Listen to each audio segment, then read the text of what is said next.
Hello everyone, कैसे हैं आप सब। आई होप आप सब अच्छे होंगे। पिछली कक्षा में हमने संज्ञा को ख़त्म किया। अब इस क्लास में हम सर्वनाम पढ़ेंगे। सबसे पहले देखते हैं कि सर्वनाम का अर्थ क्या होता है। तो सर्वनाम का अर्थ है सभी का नाम। अब सभी का नाम कैसे, जैसे सोहन, मोहन, गीता, रोहन, अगर ये है तब तो संज्ञा है। लेकिन इन्हीं के स्थान पर जब तुम, वह, कौन, क्यों, कैसे, इन सब चीज़ों का प्रयोग करने लगें तो उसे हम क्या कहेंगे, सर्वनाम कहेंगे। सर्वनाम की ज़रूरत क्यों पड़ी, तो संज्ञा के दोहराव को कम करने के लिए। संज्ञा के दोहराव को कम करना, इसका मतलब क्या है, अगर हम किसी को कह रहे हैं, किसी लड़के का नाम सोहन है, उसको बार बार कहें सोहन स्कूल क्यों नहीं आए, सोहन तुम्हारा बैग फटा हुआ है, सोहन तुम अच्छे से पढ़ नहीं रहे हो, सोहन तुम्हारी आदतें अच्छी नहीं है, तो ये वाक्य कहने में भी सही नहीं लग रहा। इसलिए इसी के रिपीटेशन को, संज्ञा के पुनरावृत्ति को कम करने के लिए सर्वनाम की ज़रूरत पड़ती है। अब उसको अगर सर्वनाम से कहना हो तो कह सकते हैं तुम स्कूल क्यों नहीं आए, तुम्हारा बैग क्यों नहीं अच्छा है, तुम्हारा होमवर्क क्यों नहीं पूरा है। ठीक है।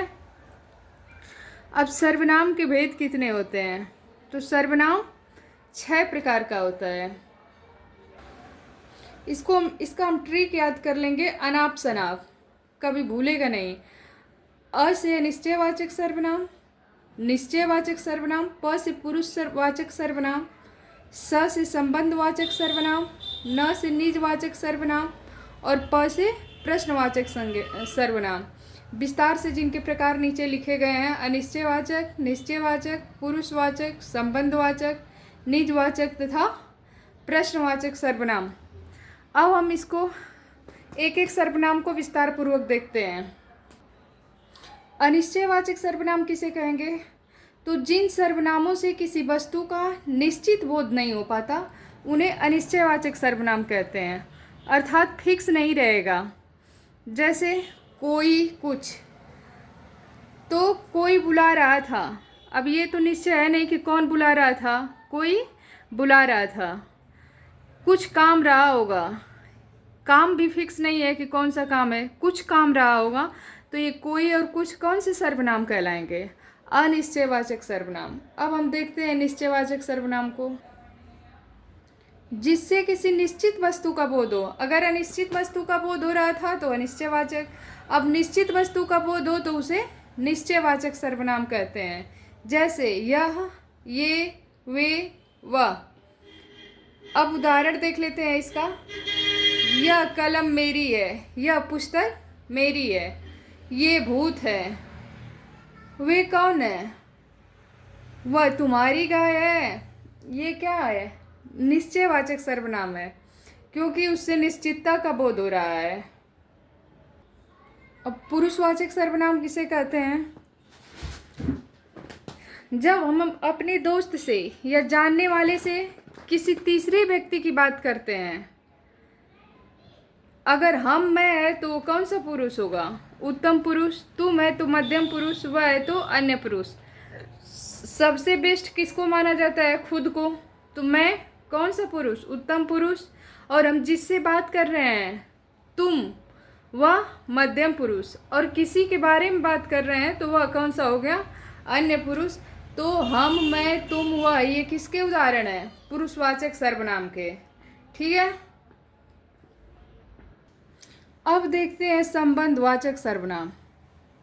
जब एक सर्वनाम दूसरे सर्वनाम के साथ संबंध स्थापित करता है या अपना संबंध व्यक्त करता है तो वहाँ कौन सा सर्वनाम होगा, संबंधवाचक सर्वनाम। जैसे जो विद्यालय जाता है वो विद्यार्थी है।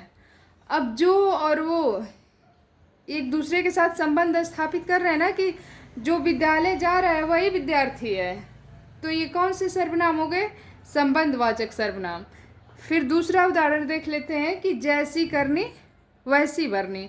अब जैसी का संबंध वैसी से है तो ये कौन से सर्वनाम हो गए, संबंधवाचक सर्वनाम। इसमें बस यही ध्यान देना है कि एक सर्वनाम दूसरे सर्वनाम के साथ अपना संबंध स्थापित करेगा। ठीक है। अब आखिरी सर्वनाम देखते हैं, निजवाचक सर्वनाम। निजवाचक सर्वनाम का मतलब क्या है कि जिस सर्वनाम में अपनापन या निजीपन जैसा प्रतीत होता हो उसे हम क्या कहेंगे, निजवाचक सर्वनाम कहेंगे। जैसे अपने, आप, मेरा, अपने आप। अब इसमें ये सब किसके उदाहरण हैं, तो निजवाचक सर्वनाम के। अब जैसे मैं अपना कार्य स्वयं कर लूँगी या कर लूँगा, तो मैं इसमें क्या है, निजवाचक सर्वनाम है, क्योंकि वो अपनेपन या निजीपन का प्रतीत करा रहा है। ठीक है। अब देखते हैं प्रश्नवाचक सर्वनाम। जहाँ प्रश्न पूछने जैसा प्रतीत हो ऐसे शब्द प्रश्नवाचक सर्वनाम होते हैं। ये सबसे क्या है, साधारण सा सर्वनाम है जिसको पहचानने में कोई गलती नहीं होती है। इसमें क्या, क्यों, कैसे इत्यादि आता है। जैसे क्या तुम स्कूल जा रहे हो, क्या क्या हो गया, प्रश्नवाचक सर्वनाम। अब फिर एक और उदाहरण देख लेते हैं, तुम्हारी तबीयत कैसे है। इसमें कैसे क्या हो गया, प्रश्नवाचक, अर्थात प्रश्न पूछा जा रहा है उसकी तबीयत के बारे में, उसके स्कूल जाने के बारे में। तो ये सर्वनाम क्या हो जाएगा, प्रश्नवाचक सर्वनाम।